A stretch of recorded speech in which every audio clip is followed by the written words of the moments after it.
안녕하세요. 야인시대 13화 시작합니다. 옛날 향수를 그리며 각색한 윤호TV 윤호입니다. 여러분, 혹시 살아있는 전설, 싸움의 신 김두한이라는 이름을 들어본 적 있으신가요? 그의 인생은 한 편의 드라마 같았고, 특히 젊은 시절의 이야기는 우리를 손에 땀을 쥐게 하죠. 오늘은 그 불꽃 같던 청춘의 한 페이지, 야인시대 13화로 여러분을 초대합니다. 단순한 싸움꾼이 아니라 거리의 정의를 꿈꾸던 한 남자의 이야기가 지금부터 펼쳐집니다. 과연 김두한은 어떤 선택을 하게 될까요? 지금 바로 그 흥미진진한 이야기 속으로 떠나보시죠. 어두운 밤, 종로의 뒷골목은 언제나처럼 왁자지껄한 소리로 가득합니다. 네온사인의 불빛이 거리의 구석구석을 비추고 술 취한 사람들의 웃음소리와 상인들의 호객 행위가 뒤섞여 도시의 밤을 채우고 있습니다. 하지만 오늘 밤의 소리는 어딘가 모르게 조금 다릅니다. 평소와는 다른 묘한 긴장감과 불안감이 공기 중에 서려 있는 듯 느껴집니다. 술에 취해 비틀거리는 한 남자가 개코와 진영이의 부축을 받으며 힘겹게 발걸음을 옮기고 있습니다. 그의 발걸음은 무거웠고 그의 어깨는 마치 세상의 모든 짐을 짊어진 듯 축 늘어져 있었습니다. 바로 김두한입니다. 그의 얼굴에는 낮에 치열했던 싸움의 흔적이 역력했습니다. 찢어진 옷깃과 긁힌 상처들이 그의 격렬했던 하루를 말해주고 있었죠. 하지만 그보다 더 눈에 띄는 것은 그의 깊은 눈 속에 드리워진 그림자였습니다. 그것은 단순히 피로 때문이 아니라 복잡한 생각과 갈등으로 가득 찬 고민의 그림자였습니다. 개코는 걱정스러운 얼굴로 김두한을 올려다봅니다.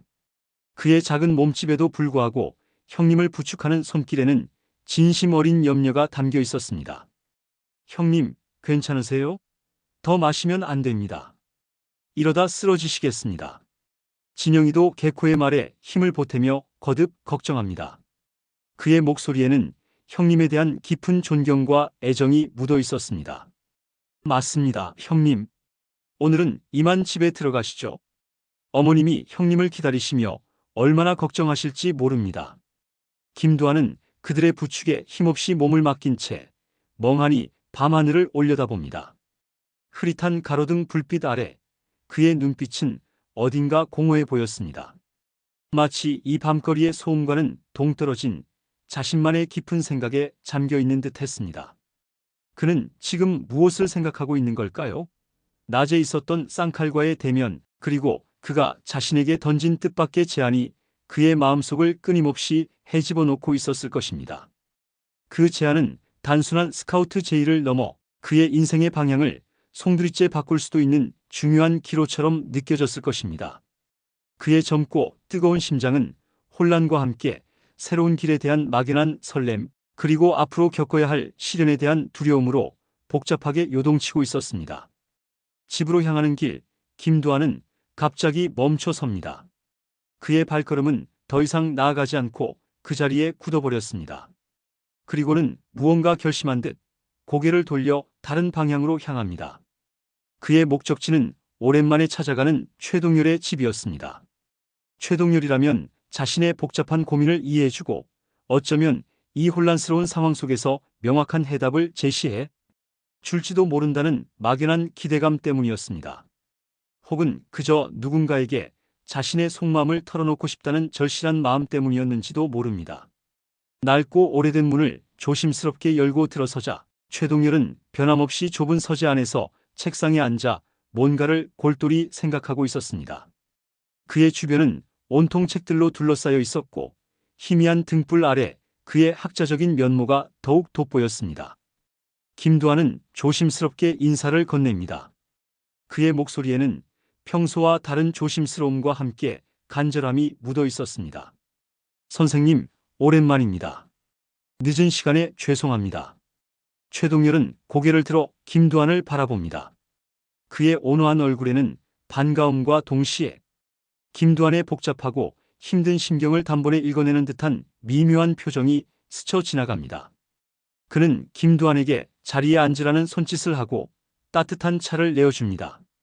김두한은 최동열의 따뜻한 시선과 배려에 조금은 긴장을 풀고 낮에 있었던 일을 솔직하고 자세하게 털어놓기 시작합니다. 쌍칼이라는 인물이 자신에게 접근하여 자신들이 조선 상인들을 보호하고 일본 제국주의의 압제에 맞서는 거리의 독립군이라고 자처하며 함께 일할 것을 제안했다는 이야기, 그리고 자신이 그 제안에 대해 어떻게 해야 할지, 무엇이 옳은 길인지 도무지 알 수가 없어 마음이 복잡하다는 솔직한 심정을 토로합니다. 그의 목소리에는 갈림길에 선 청년의 방황과 고뇌가 고스란히 담겨 있었습니다. 최동열은 김두한의 이야기를 묵묵히 듣습니다. 그의 얼굴에는 깊은 사색의 그림자가 드리워져 있었습니다. 그는 김두한의 이야기를 경청하며 그의 내면의 갈등을 함께 느끼는 듯 했습니다. 그리고는 한참의 침묵 끝에 나지막이 입을 엽니다. 그의 목소리는 차분했지만 그 속에는 깊은 지혜와 통찰이 담겨 있었습니다. 두한아, 너는 지금 매우 중요한 삶의 갈림길에 서 있구나. 너의 젊고 뜨거운 열정이 어디로 향해야 할지 고민하는 것은 당연한 일이다. 그는 따뜻한 눈빛으로 김두한을 바라봅니다. 옳고 그름은 때로는 칼로 자르듯 명확하지 않을 때가 많다. 시대의 혼란 속에서 정의는 다양한 모습으로 나타나기 마련이지. 중요한 것은 내 스스로 무엇을 믿고 무엇을 위해 싸울 것인지, 너의 마음속에 어떤 가치를 두고 살아갈 것인지 명확히 하는 것이다. 겉으로 드러나는 모습보다는 그 이면에 숨겨진 본질을 꿰뚫어 볼 줄 아는 해안이 필요하다. 그리고 그 결정을 내렸다면 어떠한 어려움에도 흔들림 없이 그 길을 걸어갈 용기가 필요하다. 최동열은 김두한의 어깨를 가볍게 두드립니다. 그 손길에는 격려와 함께 무언의 지지가 담겨 있었습니다. 그러나 김두한은 최동열과의 깊은 대화에서도 시원한 해답을 얻지 못합니다. 그의 마음은 여전히 무언가 채워지지 않은 듯한 허탈감에 휩싸입니다. 어쩌면 그는 이미 자신의 길을 어렴풋이 짐작하고 있었음에도 불구하고 존경하는 스승의 입을 통해 그 길을 확인받고 싶었던 것인지도 모릅니다. 하지만 최동열은 김두한 스스로 답을 찾기를 바랐고 그 확인은 오지 않았습니다. 김두한은 다시 혼란스러운 밤거리로 나섭니다. 그의 발걸음은 아까보다 더 무겁게 느껴졌습니다. 그의 마음속에는 만주라는 단어가 마치 메아리처럼 끊임없이 맴돌기 시작합니다. 일제강점기라는 암울한 시대 속에서 독립운동에 대한 막연한 동경과 일본의 압제에 맞서 싸우고 싶다는 뜨거운 열망이 그의 젊은 심장을 불태우고 있었던 것입니다. 그는 이 답답한 종로를 벗어나 더 넓은 세상에서 자신의 힘을 펼치고 싶다는 강렬한 열망에 사로잡혔습니다. 김두한은 만주로 가는 방법을 알아보기 위해 어렵게 중국인 거류지까지 찾아가 한 중국인을 만납니다. 그는 조심스럽게 만주로 갈 수 있는 길을 문의합니다. 그러나 돌아오는 대답은 냉혹했습니다. 그 중국인은 걱정스러운 표정으로 고개를 저으며 말합니다. 아이고 젊은이, 지금 만주로 가는 길은 그야말로 죽음의 길이나 다름없습니다. 일본인들의 경비가 너무나 삼엄하고 국경은 철통같이 봉쇄되어 있습니다. 조금이라도 수상한 움직임을 보이거나 독립운동가로 의심되는 자는 바로 잡아가서 다시는 돌아올 수 없게 만듭니다. 국경을 넘는 것은 거의 불가능에 가깝고 설령 넘는다 해도 그곳에서의 생활은 결코 녹록지 않을 것입니다. 지금으로서는 만주로 가는 것은 목숨을 거는 일이나 마찬가지입니다. 김두한은 실망감에 휩싸입니다. 만주로의 길마저 막혀버린 지금 그는 과연 어디로 가야 할까요? 그의 젊은 심장은 답답함과 함께 더욱 뜨거운 불꽃을 피워 올리고 있었습니다. 마치 갇힌 새처럼 그는 자신의 잠재된 에너지를 폭발시킬 출구를 찾고 있었습니다. 이제 다시 장면은 쌍칼 패거리의 아지트로 전환됩니다. 이곳은 종로의 한쪽 구석에 자리 잡은 어둡고 습한 공간입니다. 험상궂은 인상의 사내들이 질비하게 앉아있거나 서성이고 있었고 그들의 눈빛에는 거친 야성과 경계심이 동시에 서려 있었습니다. 공기 중에는 땀 냄새와 담배 연기, 그리고 묘한 피비린내가 뒤섞여 있었습니다. 그 살벌한 분위기 속에서 김두한은 쌍칼과 마주 앉아 있습니다. 그들 사이에는 테이블 하나가 놓여 있었지만 그 거리는 마치 거대한 심연처럼 느껴졌습니다.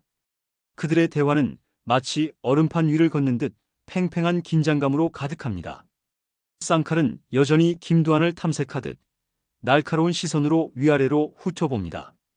그의 눈빛에는 호기심과 동시에 이 젊은 혈기왕성한 청년을 시험하려는 듯한 경계심이 복잡하게 서려 있었습니다. 그는 김두한을 뚫어지게 바라보며 차갑게 입을 엽니다. 이리 와서 앉아라. 이야기는 대충 들었다.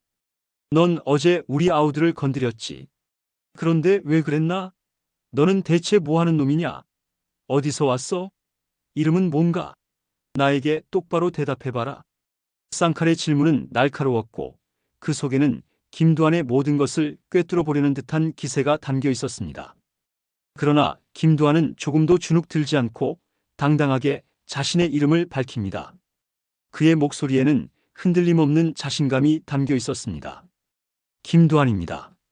쌍칼은 김두한의 단호한 태도에 피식 웃음을 흘립니다.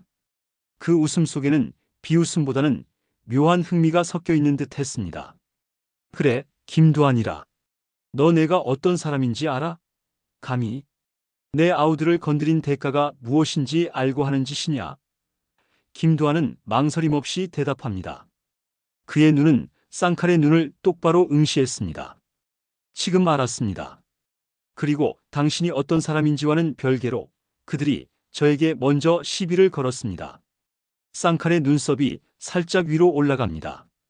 그 말은 김두한이 자신을 두려워하지 않는다는 뜻이었고 동시에 자신의 행동에 대한 어떠한 후회도 없음을 보여주는 것이었습니다. 헌데 왜 나의 아우들을 때렸냐? 그들이 아무리 잘못했기로서니 우리 패거리의 얼굴에 먹칠을 한 것에 대한 책임은 져야 할 것이다. 쌍칼의 목소리에는 살기가 스치듯 지나갑니다. 그 말을 듣는 주변의 부하들도 김두한을 노려보며 으르렁거립니다. 김두한은 그들의 위협적인 분위기에도 불구하고 조금도 흔들림 없이 말합니다. 그의 목소리에는 일말의 후회나 변명도 담겨 있지 않았습니다. 오직 진실만을 말하고 있다는 듯이 단호했습니다. 때린 게 아니라 그들이 먼저 싸움을 걸어왔고 저는 그저 정정당당하게 싸운 겁니다. 저는 비겁하게 싸우지 않습니다. 쌍칼은 잠시 김두한을 날카롭게 노려보듯 하다가 다시 말을 이어갑니다. 그의 목소리에는 이전보다 더 많은 분노와 함께 김두한을 시험하려는 의도가 섞여 있었습니다. 그래. 하지만 내 아우들이 많이 다쳤다. 그들이 쓰러져 있는 것을 직접 봤다. 너의 실력은 인정하지만 그 피해에 대해서는 어떻게 책임질 거야? 내가 이 모든 사태를 야기한 장본인이 아니냐? 김두한은 잠시 생각에 잠깁니다. 그의 눈빛은 깊은 고민에 빠진 듯 보였습니다. 그러나 그의 입에서 나온 말은 솔직하고 담백했습니다. 아직 그 생각은 못했습니다. 저는 싸움을 피하지 않았을 뿐입니다. 쌍칼은 어이가 없다는 듯 헛웃음을 터뜨립니다. 그 웃음은 조롱보다는 김두한의 순진함에 대한 비웃음처럼 들렸습니다. 뭐, 그 정도 생각도 안 해보고 감히 우리 아지트에 발을 들였단 말이야? 응? 정말 대단한 배짱이군. 그러나 김두한은 물러서지 않습니다. 그는 당당하게 자신의 주장을 펼칩니다. 그의 목소리에는 분명한 논리와 확신이 담겨 있었습니다. 분명한 것은 아저씨의 부하들이 먼저 잘못을 저질렀고 나쁜 짓을 하다가 저와 충돌하게 되었다는 것입니다. 저는 그저 그들의 잘못된 행동에 맞서 싸웠을 뿐입니다. 이 말에 쌍칼은 웃음을 멈춥니다. 그의 얼굴에는 순간적으로 정색하는 표정이 스쳤습니다. 그리고는 김두한을 향해 한 발짝 다가서는 듯한 자세를 취하며 그의 얼굴을 뚫어지게 바라봅니다. 그의 목소리에는 경멸과 함께 어이없다는 감정이 뒤섞여 있었습니다. 뭐? 아저씨? 감히 이 몸에게 아저씨라고? 이 바닥에서 이 쌍칼이라는 이름은 함부로 부를 수 없는 이름이다. 너는 대체 세상 물정을 얼마나 모르면 그런 망발을 할 수 있단 말이냐? 그는 김두한을 위아래로 훑어보며 비웃듯이 말합니다. 보아하니 너 아주 순둥이구나. 아직 어린아이야. 세상의 무서움을 전혀 모르는 철없는 녀석이군. 김두한의 눈빛이 날카롭게 빛납니다. 그의 자존심이 긁힌 듯 했습니다. 그는 조금도 물러서지 않고 더욱 강한 어조로 반박합니다.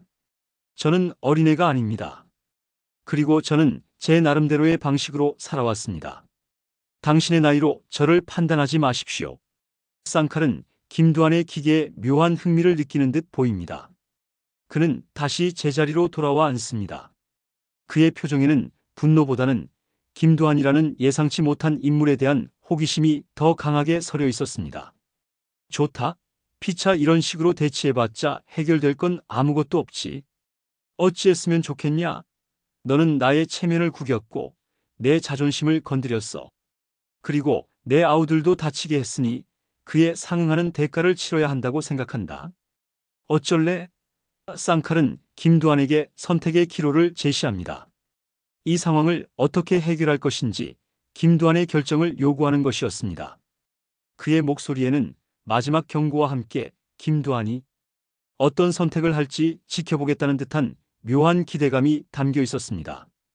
여기를 무사히 나가려면 그만한 대답을 해야 할 것이다. 뭘로 어떻게 할 거야? 내가 감당할 수 있는 방법으로 이 상황을 수습해봐라. 김두한은 잠시 침묵합니다. 그의 머릿속에는 수많은 생각이 마치 주마등처럼 스쳐 지나갑니다. 이 순간 그는 자신의 모든 것을 걸어야 한다는 것을 직감했습니다. 그리고 마침내 그는 결심한 듯 입을 엽니다.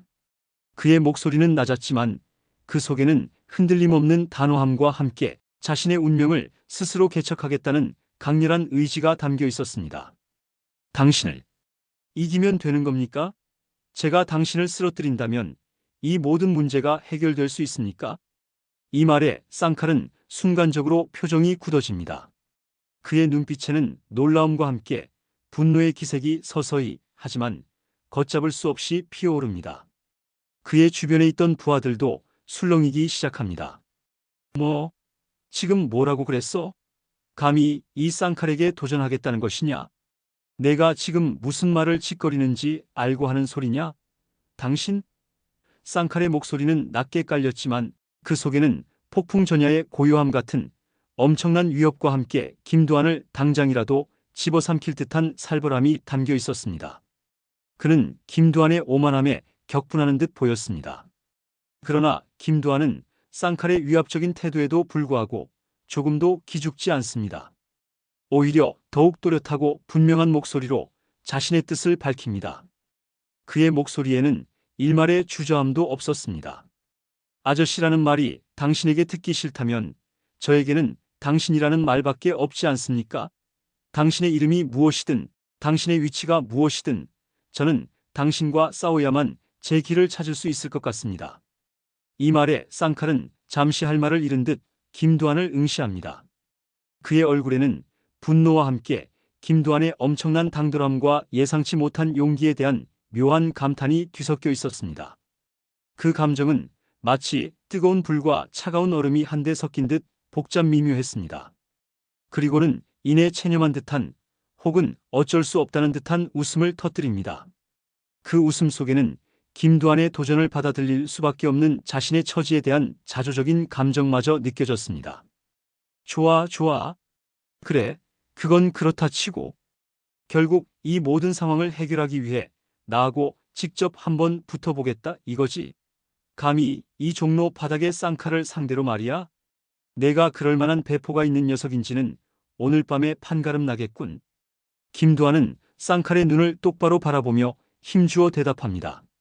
그의 목소리는 짧았지만 그 어떤 장황한 설명보다도 강렬하고 명확하게 자신의 의지를 표명했습니다.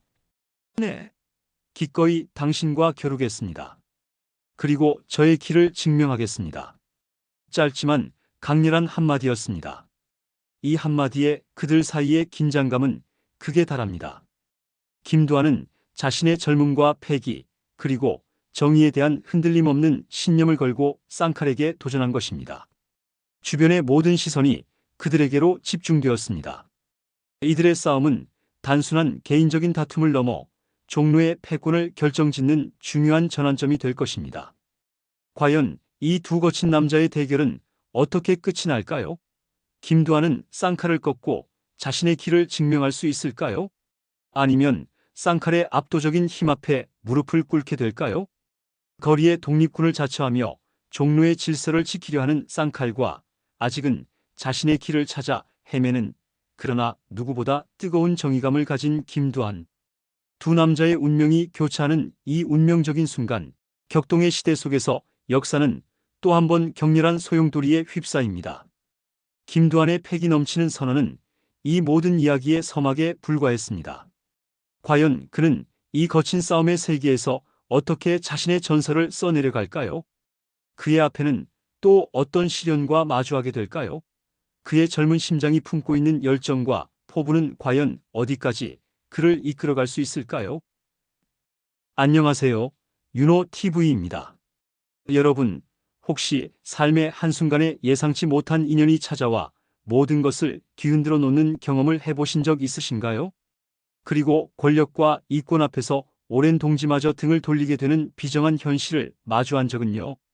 오늘 우리는 격동의 시대를 살았던 한 남자의 이야기, 그 중에서도 그의 인생에 커다란 파장을 일으킨 운명적인 만남과 거대한 세력 다툼의 서막이 열리는 결정적인 순간으로 여러분을 초대합니다. 지금부터 펼쳐질 이야기는 단순한 드라마가 아닙니다. 그것은 한 남자의 숙명, 그리고 그 시대를 살아간 모든 이들의 고뇌와 욕망이 뒤엉킨 뜨거운 서사시입니다. 야인시대 14화, 지금부터 그 숨막히는 줄거리 속으로 함께 들어가 보시죠. 이 이야기는 여러분의 상상력을 자극하고 가슴을 뛰게 할 것입니다. 마음의 준비를 단단히 하세요. 이야기는 이제 막 시작됩니다. 마치 폭풍전야처럼 고요하지만 그 안에는 거대한 파란이 숨겨져 있습니다. 장면은 김두한과 그의 오랜 벗상칼이 함께 술잔을 기울이는 풍경에서 시작됩니다. 종로의 밤은 깊어가고 술자리는 무르익어갑니다. 왁자지껄한 술집 안 김두한은 평소에 강단 있는 모습과는 달리 술에 취해 비틀거립니다. 그의 눈빛은 풀어져 있고 몸은 가눌 수 없을 정도로 만취 상태입니다. 옆에 앉은 쌍칼은 그런 김두한을 걱정스러운 눈으로 바라보지만 이미 술 기운이 김두한을 완전히 지배해버린 상태입니다. 거나하게 취한 김두한은 결국 몸을 제대로 가누지 못하고 쓰러지려 합니다. 바로 그때 한 여인이 그의 곁으로 다가섭니다. 그녀는 바로 명월관에 이름난 기생 서량입니다. 서량은 흐트러진 김두한을 발견하고는 조심스럽게 그에게 다가갑니다. 그녀의 눈빛에는 연민과 함께 묘한 끌림이 담겨 있습니다. 아마도 그녀는 김두한의 거친 야성 속에 숨겨진 순수함이나 그의 남다른 기운을 알아본 것일지도 모릅니다. 서량은 만취한 김두한을 부축하여 술집을 나섭니다. 그녀의 작은 어깨에 김두한의 육중한 몸이 의지하지만 서량은 묵묵히 그를 이끌고 낯선 여관으로 향합니다. 그녀의 발걸음은 조심스러우면서도 단호했습니다. 종로의 밤거리는 취객들과 상인들로 북적였지만 서량의 시선은 오직 김두한에게만 고정되어 있었습니다. 이 밤의 만남은 그들의 삶에 어떤 변화를 가져올까요? 아무도 예상치 못한 인연의 실타래가 이제 막 얽히기 시작합니다. 이 알 수 없는 이끌림은 단순한 우연을 넘어선 운명의 장난일지도 모릅니다. 김두한의 거친 삶 속에 꽃처럼 피어날 이 인연이 어떤 파란을 불러올지 시청자들은 숨죽이며 지켜볼 수밖에 없었습니다. 그의 인생에 새로운 페이지가 쓰여지는 순간입니다. 다음 날 아침, 김두한은 숙취로 지끈거리는 머리를 부여잡고 눈을 뜹니다. 흐릿한 시야 속에서 익숙하지 않은 천장이 보입니다. 여기가 어디지? 그는 의아함에 주위를 둘러봅니다. 간밤의 기억은 술기운에 희미할 뿐 아무것도 떠오르지 않습니다. 하지만 그의 몸은 이미 낯선 잠자리와 분위기에 익숙해져 있었습니다. 그는 조심스럽게 몸을 일으키려다 옆에서 느껴지는 온기의 움직임을 멈춥니다. 그리고 그의 눈에 들어온 충격적인 광경. 자신의 옆자리, 바로 그곳에 어여쁜 여인이 고요히 잠들어 있는 것이 아닙니까? 그의 심장은 순간 철렁 내려앉습니다. 대체 어찌된 영문일까요? 간밤의 기억을 필사적으로 더듬어 보지만 안개 속처럼 희뿌연 잔상만 스쳐 지나갈 뿐입니다. 그 여인은 바로 간밤 자신을 여관으로 이끌었던 서량이었습니다. 서량은 고요히 잠들어 있었고 김두한은 혼란스러운 감정에 휩싸입니다. 당황스러움, 미안함, 그리고 알 수 없는 묘한 감정들이 뒤섞여 그의 마음을 요동치게 합니다. 그의 머릿속은 온통 물음표로 가득 찹니다. 내가 무슨 짓을 저지른 건가? 그녀는 누구이고 왜 내 옆에 있는 것일까? 수많은 생각들이 그의 머릿속을 채우며 혼돈을 가중시킵니다. 이때 서량이 천천히 눈을 뜹니다. 그녀의 눈꺼풀이 파르르 떨리며 감겼다 뜨이자 맑고 깊은 눈동자가 김도한을 향합니다. 그녀는 잠시 김도한을 물끄러미 바라보더니 이내 수줍은 듯하면서도 환한 미소를 지으며 말합니다. 서방님, 간밤에 제 머리를 얹어주셨으니 이제 평생 서방님을 모시겠습니다. 서량의 목소리는 조용했지만 그 속에는 단호한 의지가 담겨 있었습니다. 김도한은 서량의 말에 더욱 당황합니다. 머리를 얹어주다니 그게 대체 무슨 소리란 말인가? 그는 어안이 벙벙하여 서량을 바라봅니다. 그의 표정은 경악 그 자체였습니다.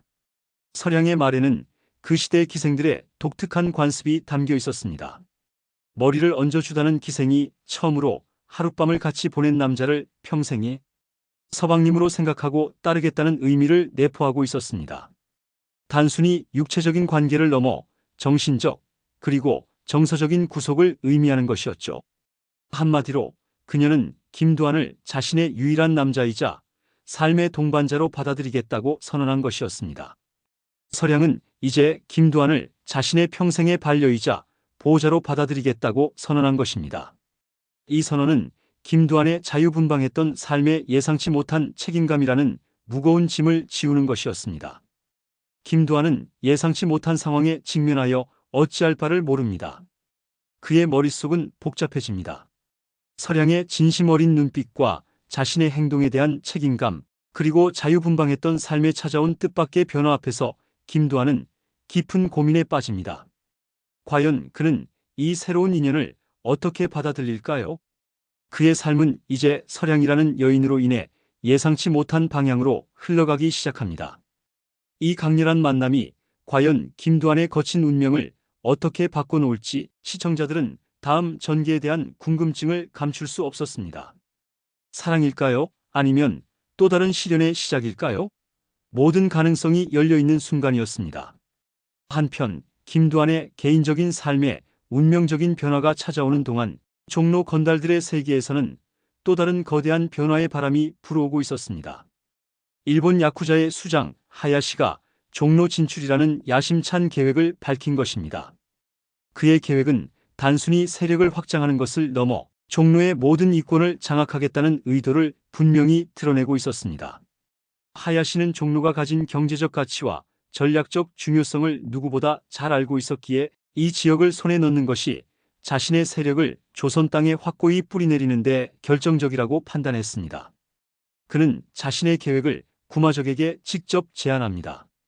구마적은 종로의 실질적인 1인자로 군림하며 오랜 시간 동안 그 누구도 넘볼 수 없는 권력을 유지하고 있던 인물이었기에 그의 동의 없이는 하야시의 계획이 성공하기 어려웠습니다. 하야시는 구마적에게 종로 사업에서 발생하는 막대한 수익의 일부를 주겠다고 약속하며 마치 자신의 형님처럼 모시겠다고 깍듯이 대합니다. 그의 언행에는 비록 겉으로는 공손했지만 속으로는 구마적을 이용하려는 교활한 속셈이 숨겨져 있었습니다. 그의 제안은 매우 매력적이었고 구마적의 마음을 움직이기에 충분했습니다. 오랫동안 종로를 지배하며 쌓아온 그의 권력과 부를 더욱 확고히 할 수 있는 절호의 기회였기 때문입니다. 구마적은 하야시의 제안을 긍정적으로 검토하며 결국 그의 손을 잡기로 결심합니다. 그는 하야시와의 야합을 통해 자신의 세력을 더욱 공고히 하고 새로운 부를 축적할 수 있을 것이라고 판단했습니다. 권력과 부에 대한 욕망은 그를 하야시의 유혹에 쉽게 빠져들게 했습니다. 그는 종로의 미래보다는 당장의 이득에 눈이 멀었던 것입니다. 이는 종로 건달 세계에 드리워질 거대한 그림자의 시작이었습니다. 하지만 구마적의 결정은 종로의 다른 건달들에게 큰 파장을 일으킵니다. 특히 신마적은 구마적의 이러한 야합에 강력하게 반대합니다. 신마적은 구마적의 그림자 아래에서 묵묵히 자신의 세력을 키워온 인물로 그 누구보다 종로의 평화와 독립을 중요하게 생각했습니다. 그는 조선인의 자존심과 종로의 순수성을 지키는 것을 자신의 사명으로 여겼습니다. 그는 하야시와의 야합이 결국 종로 전체를 일본 야쿠자에게 빼앗기는 결과를 초래할 것이라고 꿰뚫어 보았습니다. 형님, 하야시의 말에 현혹되시면 안 됩니다. 저들은 결코 우리의 편이 아닙니다. 저들과 손을 잡는 순간 우리는 우리의 모든 것을 잃게 될 것입니다. 우리의 피와 땀으로 지켜온 이 종로를 어찌 저들에게 내줄 수 있단 말입니까? 신마적은 구마적에게 격렬하게 항의하며 그의 결정을 철회할 것을 종용합니다. 그의 목소리에는 종로를 향한 깊은 애정과 미래에 대한 불안감이 뒤섞여 있었습니다. 하지만 구마적은 이미 하야시의 달콤한 제안에 마음을 빼앗긴 상태였습니다. 그는 신마적의 진심 어린 경고를 귀담아 듣지 않고 자신의 결정이 옳다고 확신합니다. 그는 단지 자신의 권력욕을 채우는 데 급급했고 더 큰 그림을 보지 못했던 것입니다. 그의 오만과 탐욕이 종로를 위험에 빠뜨리고 있었습니다.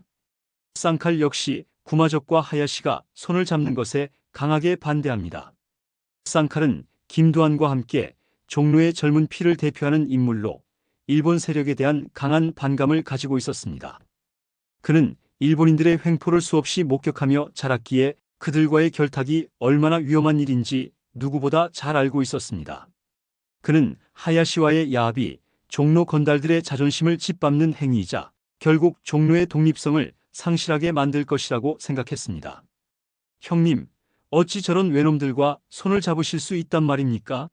종로의 명예는 어디로 가고 우리 조선 사람들의 자존심은 어디로 간단 말입니까? 우리가 이들을 물리치고 이 종로를 지켜왔는데 이제 와서 스스로 저들의 밑으로 들어간단 말입니까? 쌍칼은 분노를 감추지 못하고 구마적에게 자신의 입장을 강력하게 피력합니다. 그의 목소리에는 실망감과 배신감, 그리고 미래에 대한 절박함이 뒤섞여 있었습니다. 그는 구마적이 이성적인 판단을 내리기를 간절히 바랐습니다. 하지만 구마적은 쌍칼의 말에도 흔들리지 않습니다. 그는 자신의 이익과 세력 확장에만 몰두하고 있었고 다른 이들의 우려에는 귀를 닫아버립니다. 그의 눈앞에는 오직 하야시가 제시한 달콤한 미래만이 아른거릴 뿐이었습니다. 이는 종로 건달들 사이의 균열을 더욱 깊게 만들었습니다.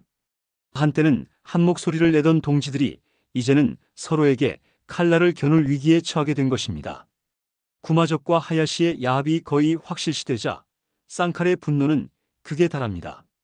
그는 구마적의 변절에 대한 깊은 배신감을 느끼며 이제 더 이상 구마적을 따를 수 없다고 생각합니다. 오랜 시간 동안 구마적을 형님으로 모시고 따랐던 그였지만 이번 일만큼은 도저히 용납할 수 없었습니다. 그의 분노는 단순히 감정적인 것을 넘어 종로의 미래를 걱정하는 깊은 우려에서 비롯된 것이었습니다. 그는 종로의 독립성과 조선인의 자존심을 지키기 위해 무엇이든 해야 한다고 결심합니다. 한편 신마적은 구마적이 하야시와 손을 잡은 것에 분노하여 결국 혼마치로 향합니다. 혼마치는 일본 야쿠자들의 본거지였고 그곳으로 향하는 신마적의 발걸음에는 결연한 의지가 담겨 있었습니다. 그는 구마적의 잘못된 선택을 되돌리기 위해 혹은 일본 세력에 맞서 종로를 지키기 위해 어떤 행동이라도 불사할 각오를 한 것입니다. 그의 표정에는 비장함마저 감돌았습니다.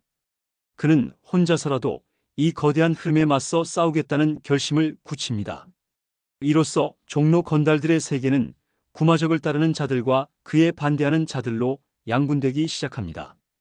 동지였던 이들 사이에는 깊은 불신과 갈등의 골이 생겨나고 종로의 평화는 위협받게 됩니다. 한때는 단단했던 종로의 결속은 이제 산산조각 날 위기에 처했습니다. 이제 종로에는 언제 터질지 모르는 시한폭탄이 설치된 것과 다름없습니다. 김두한의 각성, 그리고 종로를 둘러싼 이권 다툼과 세력 간의 충돌은 피할 수 없는 운명이 되고 말았습니다. 이 모든 상황은 김두한을 중심으로 펼쳐질 거대한 서사의 시작을 알리는 서곡과도 같았습니다. 결론적으로 야인시대 14화는 두 가지 큰 흐름으로 요약될 수 있습니다. 첫째는 김두한과 서량이라는 명월관 기생의 예상치 못한 운명적인 만남과 그로 인한 관계 형성입니다. 술에 취한 김두한을 서량이 여관으로 데려가고 다음 날 아침 서량이 김두한에게 머리를 얹어 주었으니 평생 서방님으로 모시겠다고 선언하면서 김두한의 삶에 새로운 전환점이 찾아옵니다.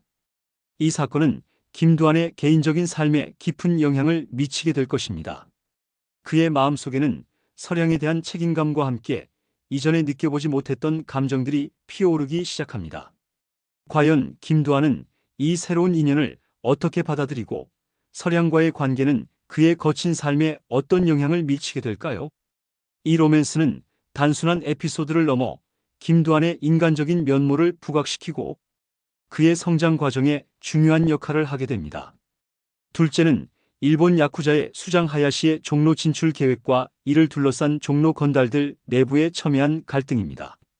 하야시는 구마적에게 종로 이권을 제안하며 손을 잡으려 하고 구마적은 자신의 이익을 위해 이를 받아들입니다. 하지만 신마적과 쌍칼은 하야시와의 야합이 종로의 독립성을 훼손하고 조선인의 자존심을 짓밟는 행위라며 강력하게 반대합니다. 이로 인해 종로 건달들 사이에 분열이 심화되고 심지어 혼마치로 향하는 신마적의 비장한 발걸음에서 알 수 있듯이 직접적인 충돌의 가능성까지 예고됩니다. 이 갈등은 앞으로 종로의 운명을 결정짓는 중요한 요소로 작용할 것입니다. 하야시와 구마적은 서로의 이익을 위해 동맹을 맺지만 이 동맹은 종로의 다른 세력들에게 큰 위협이 됩니다. 이처럼 14화는 김두한의 개인적인 로맨스와 종로를 둘러싼 권력 다툼이라는 두 가지 축이 동시에 진행되며 앞으로 펼쳐질 이야기에 대한 기대감을 한껏 고조시킵니다. 예상치 못한 인연과 비정한 권력 다툼 속에서 김두한은 과연 어떤 선택을 하게 될까요? 그의 선택은 그의 개인적인 운명을 넘어 종로 전체의 운명을 좌우할 중요한 전환점이 될 것입니다. 종로의 미래는 또 어떻게 흘러갈까요? 다음 이야기가 벌써부터 기다려집니다. 여러분도 이 격동의 드라마에 계속해서 함께 해주시길 바랍니다. 이 모든 사건들이 어떻게 김두한의 운명과 종로의 역사를 바꿔놓을지 그 해답은 다음 회에서 밝혀질 것입니다. 기대하셔도 좋습니다. 여러분의 심장을 다시 한번 뛰게 할 이야기는 계속됩니다. 이제 김두한은 단순한 주먹 세 개의 젊은 건달이 아닌 한 여인의 서방님으로서 그리고 종로의 독립을 염원하는 젊은이들의 기대를 한몸에 받는 존재로서 더욱 큰 책임감을 느끼게 될 것입니다. 그의 어깨에 짊어진 짐은 갈수록 무거워질 것이며 그는 이 모든 시련과 도전 속에서 진정한 영웅으로 거듭나게 될 것입니다. 과연 그는 서량과의 인연을 지켜내고 하야시의 마수로부터 종로를 지켜낼 수 있을까요? 그의 앞에는 예측할 수 없는 길고 험난한 여정이 펼쳐져 있습니다. 하지만 김두한은 결코 포기하지 않을 것입니다. 그의 강한 의지와 불굴의 정신이 이 모든 역경을 헤쳐나갈 원동력이 될 것입니다. 다음 에피소드에서 김두한의 새로운 활약과 종로의 격변하는 운명을 함께 지켜봐 주십시오. 이 드라마는 단순한 과거의 이야기가 아니라 오늘날 우리가 살아가는 세상에도 시사하는 바가 큰 메시지를 담고 있습니다. 권력과 인간관계, 그리고 개인의 선택이 사회에 미치는 영향에 대해 깊이 생각해 볼 기회를 제공할 것입니다. 계속해서 많은 관심과 사랑 부탁드립니다.